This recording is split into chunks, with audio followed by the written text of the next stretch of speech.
These are sister pieces, really. I made them at the same time, so you recognize they have sort of the same feel. You should be able to recognize now the slab work, these bottles I've made. This one is library, because I love libraries. I love books. And because this is called shelter, I very much wanted to have something about a place which shelters books, which is a library. But in this case, I created a little shelf. I created some books, and I actually put what I think of as the library sheltered inside the books, just to switch it around a little bit. And at first I had this white, and you couldn't really read it, so I used some underglaze, and I painted it black, and was very happy with the way it came out. So there you go. That's my shelter library.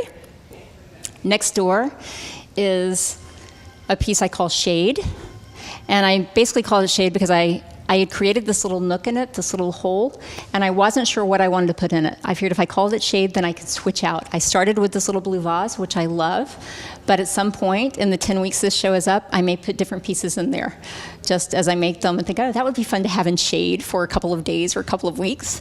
So right now it's my little blue vase, and I have to tell you, too, that I'm always looking for beautiful paper.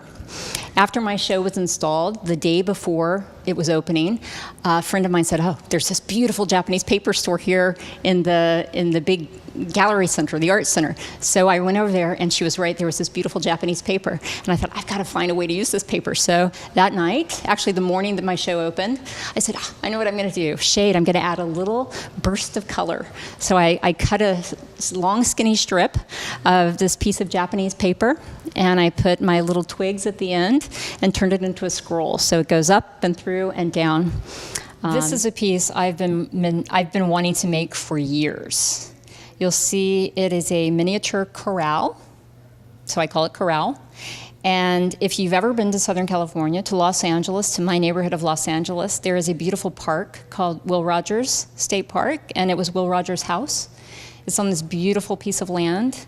You can do long hikes there, and years ago, I stumbled across the most beautiful stick corral that somebody made there for the horses, and had this idea in my head for a long time that I wanted to make something in miniature.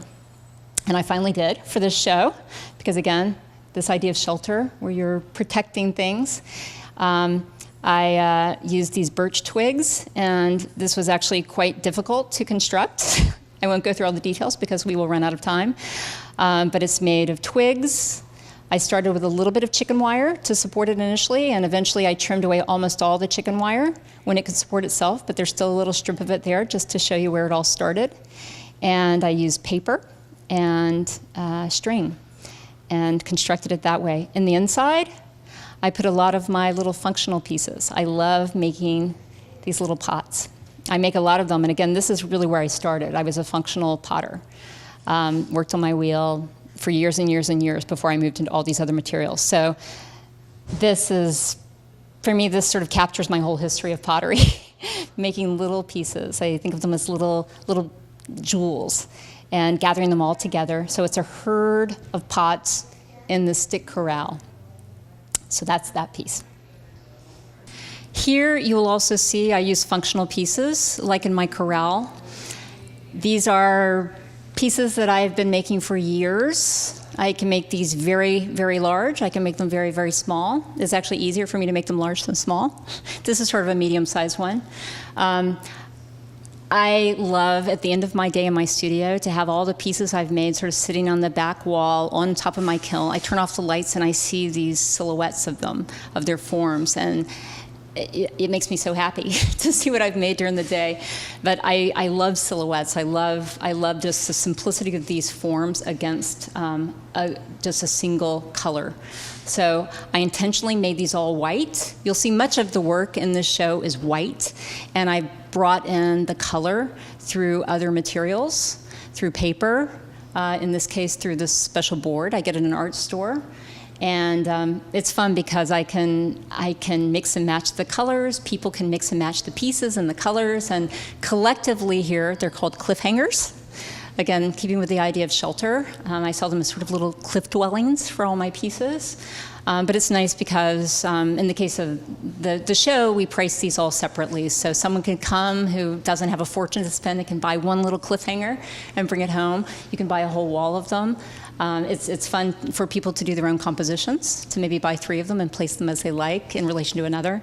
And that's another thing that I've discovered over the years. Sometimes it's really not for me about a single piece of pottery. In a case like this, it's about the entire composition and how the pieces interact with each other and with the air around them.